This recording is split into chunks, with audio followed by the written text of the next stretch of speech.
think it's time that we challenge ourselves. What do you think?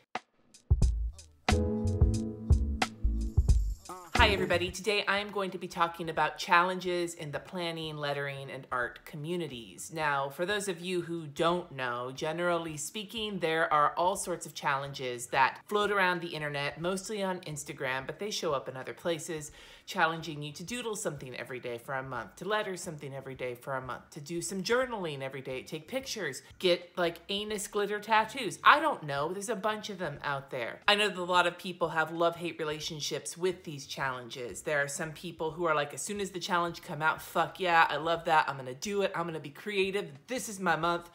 And then 15 days in or less, you're like, oh shit, I'm not doing that anymore. And then you start to feel bad about yourself because you're not doing it anymore.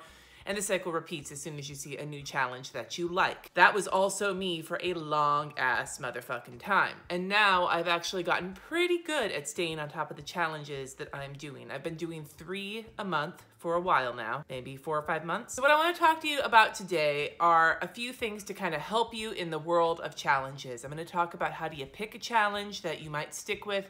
I'm going to talk about how do you stick with that challenge. And then I'm also going to talk about some ways to not hate on yourself one way or the other.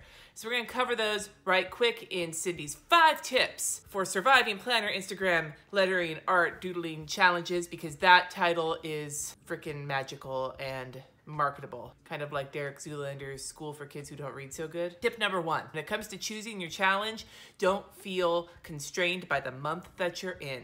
This is how my Rando Doodles started. I actually went and looked for challenges because I wasn't finding what I wanted. What I did was go to the Google and I typed into the Google Nintendo Doodle Challenge because that's what I wanted to doodle that month and I couldn't find one. Hit images, scroll through. You'll find some images, if it exists out there, of Instagram style challenges that were out there. And I found one that was actually from a Instagrammer called Journal Through Life, and it was the Nintendo Doodle Challenge, but it was for the month previous. And I was like, you know what? Fuck it. November had 30 days. I added on a 31st character to doodle and I fucking doodled it. And then the next month I did a space doodle challenge, and this was the Oodles of Doodles challenge. And this was from the previous February. My first tip for you is do not feel constrained by what challenges are going on at that time. Go to Google, go to Pinterest, put in whatever you're interested in looking for and add on the search terms challenge, doodle challenge, lettering challenge, whatever it is you're looking for. And go look, as my kids would say, search it up, and hopefully you'll find something that is more up your alley, and you can still do that, and it doesn't matter if it's not what everybody else is doing. Why would you want to be like everyone else anyway? Variety is the spice of life, and also the spice of my spice drawer. I thought I had a joke and I lost it. We're getting to tip number 2, and that's where I want to help you start to actually follow through on your challenges. Tip number 2 is put them where you see them all the time. Don't do what I did, or do if it works for you. Side note, all of these tips have worked for me, but if they don't work for you, then don't fucking worry about it. For a long time, my challenges were in a separate traveler's notebook or a separate ring binder or something. They were somewhere separate. I would fall off the wagon often around day 10 or so. Day 10 seems to be the sketchy spot for me with challenges. I think I spit a little bit. The sketchy spit.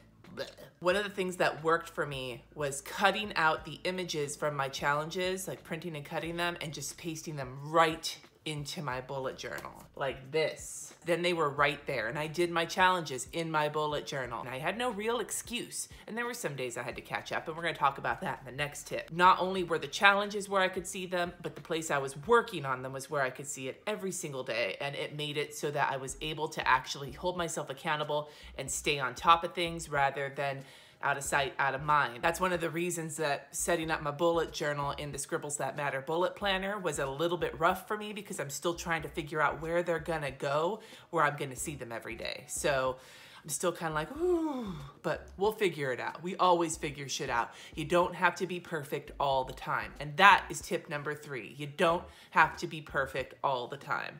What do I mean by that? Twofold.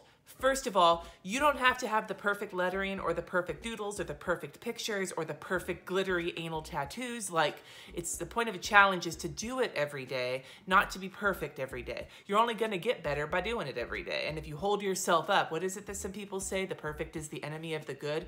Well, the perfect is also the enemy of the completed challenge, so don't fucking worry about it.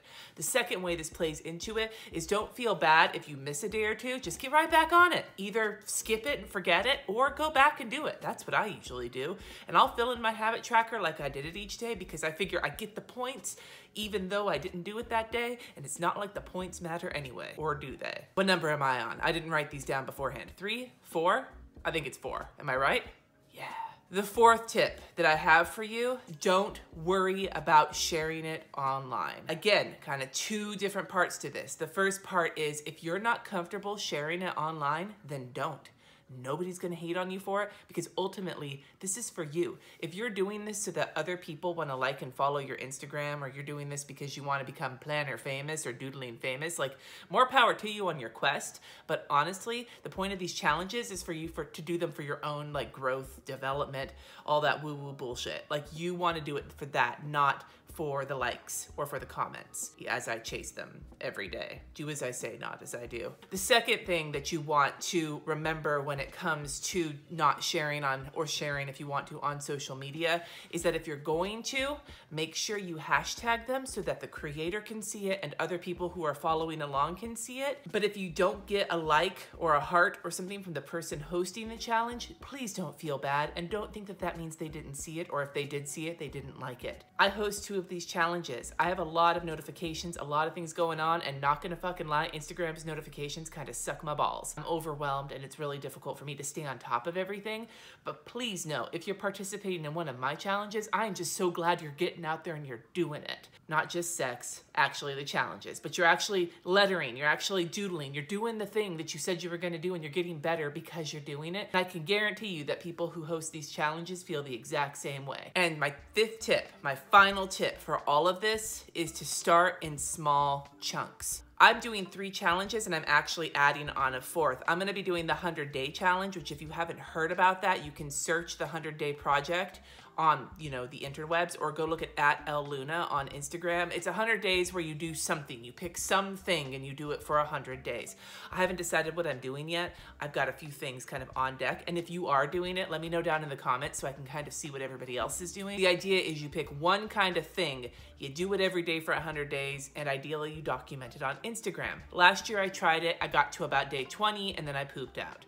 This year I'm gonna go the mile. And the reason I think I'm going to is because I've managed to do 3 challenges every day for several months. But before I did those 3 every day, I did 2 every day. And before I did those 2 every day, I did 1 every day. And before I did that 1 every day, I did that 1 sometimes. What you can take from this is to start slow. Pick 1 challenge. As soon as you get through that for a couple of months, maybe then pick another challenge. And then again, and you can add on once you get in the habit of it. But if you are struggling with the habit of just 1, for the love of God, don't pick like 4 to do, because you're just gonna overwhelm yourself, get stressed out, and stop creating altogether, and nobody wants that. Again, I'm not telling you how to live your life, I'm just giving you some tips, but my thought process on this is to start slow, ease your way into the pool. Don't jump into the deep end, because you have no idea how deep it is or how fucking cold it is. Do you want shrinkage? I don't think so. So those are my 5 tips of taking on the world of planner challenges, Instagram challenges, lettering challenges. As always, this is my opinion. You can tell me to go shove it if you want to, or you can tell me down below what challenges you're doing, because that's a nicer thing to do. And you know what else is nice? Giving this video a thumbs up. I don't ask for it very often, but I'm doing it today because I recorded this video once already and the footage had no sound and I was a sad panda. So likes for making Sydney feel better. Thank you so much for watching. Subscribe if you haven't already, and I will see you next time.